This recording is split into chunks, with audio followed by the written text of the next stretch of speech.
आणि सर्वसामान्यांसाठी अतिशय महत्त्वाची बातमी, महावितरणने पहिल्यांदाच वीज दर कपातीचा प्रस्ताव दिलाय। महावितरणच्या 2,80,00,000 ग्राहकांना याचा फायदा होणार आहे। 2025-26 ते 2029-30 या कालावधीसाठी हा प्रस्ताव देण्यात आलाय। 12% ते 23% वीज दर कपात करण्याचा निर्णय महावितरणने घेतलाय। 1 एप्रिलपासून वीज दर कपातीचा निर्णय लागू होऊ शकतो, तर वीज बिलामध्ये पुढील 5 वर्ष 12 ते 23% कपात होऊ शकते।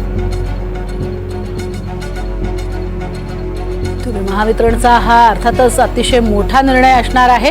येत्या काळामध्ये वीज दर कपात ही अतिशय महत्त्वाची बाब असणार आहे। 12% ते 23% वीज दरात कपात होईल असा अंदाज वर्तवण्यात येतोय आणि सर्वसामान्यांसाठी आणि महावितरणच्या ग्राहकांसाठी हा खरं तर मोठाच दिलासा असणार आहे।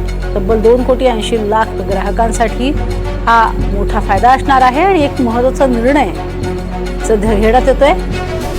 एकीकडे महानगरपालिका आणि स्थानिक स्वराज्य संस्थांच्या निवडणुका डोळ्यासमोर आहेत आणि त्यातच महावितरणच्या वतीनं वीज दर कपातीचा हा एक मोठा निर्णय असणार आहे। अनेक गावाखेड्यांमधनं विजेचा पुरवठाही वारंवार खंडित केला जात असतो आणि त्यामुळे ही वीज महावितरणवरती लोकांचा राग असतो। आता बघूयात आपण महावितरणचा पहिला दर आणि कपातीचा हा प्रस्ताव नेमका पहिलाच काय आहे। 1 एप्रिलपासून वीज दर कपातीचा निर्णय लागू होण्याची शक्यता आहे।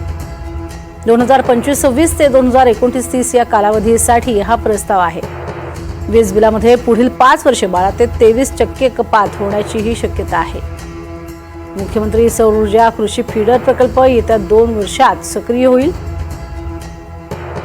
प्रकल्पातनं 16,000 मेगावॉट वीज निर्मितीचा प्रयत्न असेल, तर एकूण 2,80,00,000 वीज ग्राहकांना याचा फायदा होणार आहे। घरगुती आणि औद्योगिक ग्राहकांना याचा फायदा जास्त होणार आहे।